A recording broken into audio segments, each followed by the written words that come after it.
Focaccia alle patate fatta in casa, impastata a mano. Benvenuti nel canale di Tavola Serena. Oggi andiamo a preparare insieme questa focaccia morbidissima e davvero facile da fare. Iniziamo dalle patate. Dobbiamo lessare le patate intere con la buccia fino a quando non sono morbide. Attraversandole con la forchetta non dobbiamo fare alcuna fatica. Le schiacciamo subito, ancora bollenti. Ci serviranno 160 g della polpa che otteniamo. Prendiamo poi l'acqua in cui andiamo a sciogliere il lievito e un cucchiaino di miele. L'acqua dovrà essere a temperatura ambiente. Prendiamo poi le farine, la farina tipo 1 e la semola rimacinata. Potete sostituire la tipo 1 con la farina 0. Vi ho indicato le caratteristiche della farina sia qui durante il video insieme a tutti gli ingredienti, sia sotto all'interno del box informazioni. Aggiungiamo le patate che nel frattempo dovranno essere almeno tiepide, non dovranno assolutamente essere calde. E poi l'acqua con il lievito sciolto all'interno. Iniziamo a impastare con il cucchiaio all'interno della ciotola e poi quando l'impasto diventa corposo impastiamo a mano.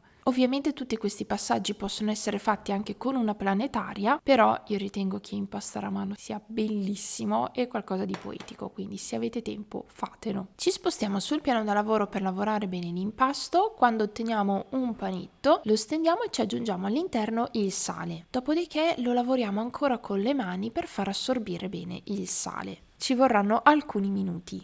Una volta fatto stendiamo nuovamente l'impasto e andiamo ad aggiungere l'olio extravergine d'oliva. Va da sé che dovete usare un olio buono. Più l'olio è buono, più verrà buona la focaccia. Impastiamo per far assorbire l'olio. All'inizio sembrerà strano perché l'impasto cambia forma, diventa disunito, si sfalda un po', è tutto normale. Quando l'impasto avrà assorbito l'olio tornerà leggermente appiccicoso. Lo lavoriamo leggermente con le mani, io vi faccio vedere come mi trovo bene lavorando con le dita e poi lo copriamo sul piano da lavoro e lo lasciamo riposare per circa 10-15 minuti. Potete fare questo riposo anche in frigorifero se volete. Passato il tempo prendiamo un contenitore con il coperchio o una ciotola con il coperchio, andiamo a oliarla per bene e poi chiudiamo il panetto cercando di fare delle pieghe e se avete il tarocco utilizzatelo per creare una palla bella liscia.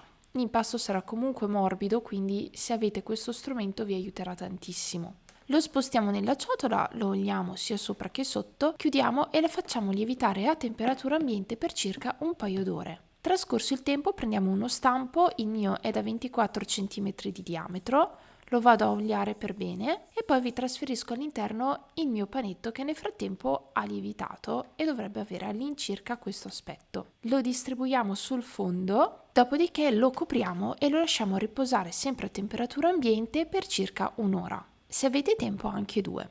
Io ho trasferito in uno stampo da 24 cm per avere una focaccia piuttosto alta. Nulla vieta di stenderlo anche in una teglia da forno e avere una focaccia più bassa. Questo sta in base ai vostri gusti. Trascorso il tempo creiamo la bagna. Ci serviranno olio d'oliva 20 g a cui andiamo ad aggiungere l'acqua a temperatura ambiente e mezzo cucchiaino di sale. Io ho inserito tutto all'interno di un vasetto così sarà molto più facile miscelare il tutto semplicemente scuotendo il vasetto. Trasferiamo sulla focaccia e questo è il momento più divertente, creare tutti i buchi per far penetrare per bene la bagna all'interno della focaccia. Guardate quanto è soffice l'impasto. Ora possiamo decorare la superficie e darle più sapore. Io ho scelto di utilizzare del timo, ma ovviamente sta benissimo il rosmarino. Forno caldo e ventilato a 180 gradi per circa 35-40 minuti. Questo è il risultato una volta che la focaccia è cotta. Credetemi, è buonissima. Sofficissima, davvero fantastica, ideale per essere farcita. Spero tanto che questa ricetta vi sia piaciuta, se è così lasciatemi un pollicino in su, iscrivetevi al canale per non perdere tutte le future ricette, qui vi lascio un'altra ricetta sempre di focaccia e noi ci vediamo nel prossimo video.